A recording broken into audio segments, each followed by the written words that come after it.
अब पशुपति व्रत को समझ लेना। कई माताएं गलती करती हैं, कई माताएं व्रत को नए नए तरह से करती हैं। कोई कुछ बताता है, कोई कुछ बताता है, कोई कुछ बताता है। उस व्रत को आप समझ लीजिए, पशुपति व्रत। पशुपति व्रत 5 सोमवार का होता है। कितने सोमवार होते हैं अच्छे से समझ लेना। 5 सोमवार का व्रत है। आज अष्टमी का दिन आप लोग अच्छे से समझ लोगे तो आपको फिर कोई ये नहीं होगा कि मैंने व्रत करा और मेरा काम क्यों नहीं हुआ। उसमें अपने को अपनी गलती छांटना है कि गलती कहां हो गई। पशुपति व्रत 5 सोमवार का होता है।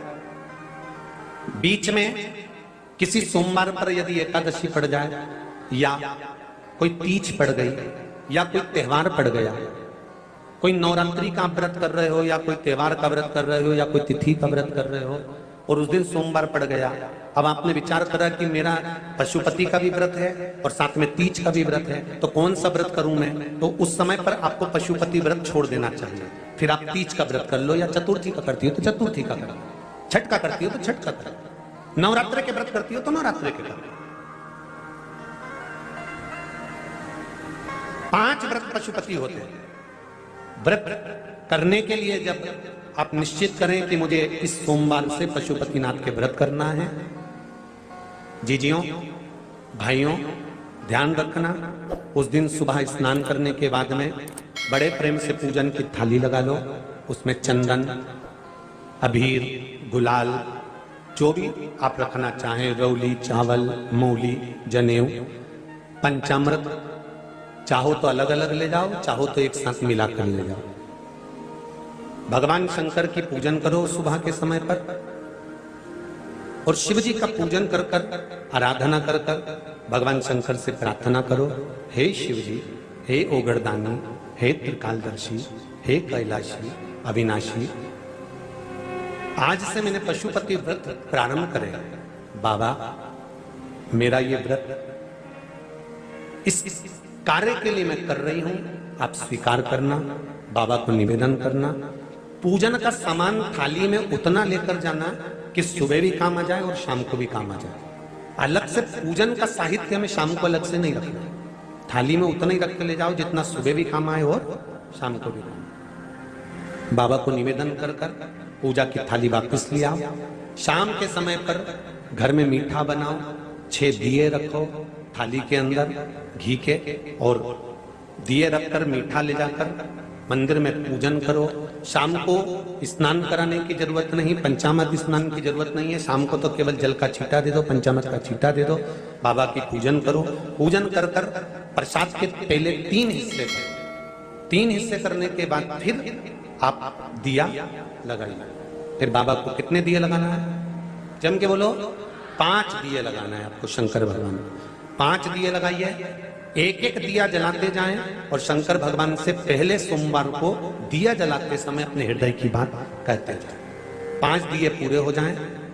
छठा दिया जलाना नहीं है, उसको थाली में वापस रख लेना। दिए को थाली से नीचे उतारना जरूर। कौन से दिए को? जम के बोलो जरा।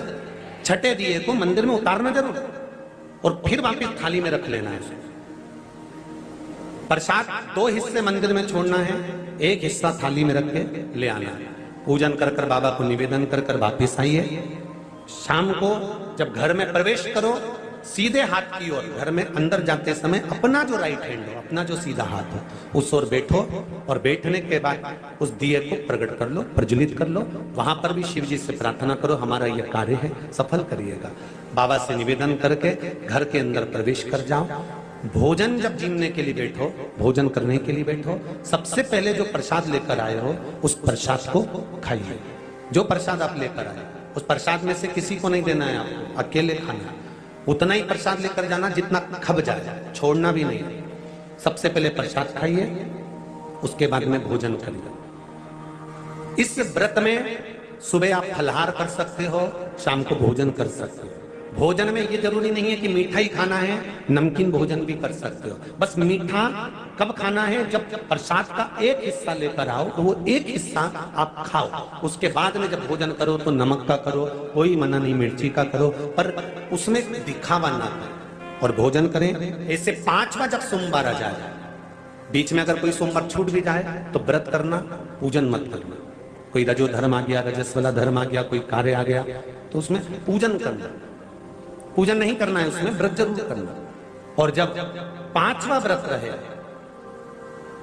और पांचवा व्रत जब रहे तो उस पांचवें व्रत में जब सुबह पूजन कर आओ, शाम को पूजन करो, तो शाम को भगवान पर 108 या तो चावल के दाने, मूंग के दाने, या बेलपत्र, या फूल की पत्ती, जो भी 108 चढ़ा सकते हो भगवान को चढ़ाकर एक श्रीफल 11 रुपए उस पर रखकर शिव जी से निवेदन कर कर घर पर आ जाइए, दिया लगाइए और बाबा से निवेदन कर कर प्रसाद पाइए। अगर नियम से कर लिया तो मेरा विश्वास कहता है 5 सोमवार के अंदर ही आपका काम हो जाएगा, 5वें तक पहुंचोगे। ये शिव कृपा। श्री शिवाय नमस्तुभ्यम, हर हर महादेव, जय महाकाल। मित्रों, आज के इस वीडियो में गुरुजी ने पशुपति व्रत की संपूर्ण विधि बताई। अगर आपने यहाँ तक वीडियो देखा है तो आप अच्छी तरह से समझ गए होंगे कि आपको पशुपति व्रत कैसे करना चाहिए और इसके व्रत के करने से क्या फल आपको मिलता है। पशुपति व्रत बहुत ही चमत्कारी व्रत है। यह व्रत करने से आपकी हर मनोकामना पूरी होती है, चाहे आपकी नौकरी से संबंधित मनोकामना हो, चाहे आपके बच्चों की शादी से संबंधित मनोकामना हो, चाहे आपकी व्यापार से संबंधित मनोकामना हो, चाहे आपकी किसी रोग से संबंधित मनोकामना हो, किसी भी प्रकार की अगर आपकी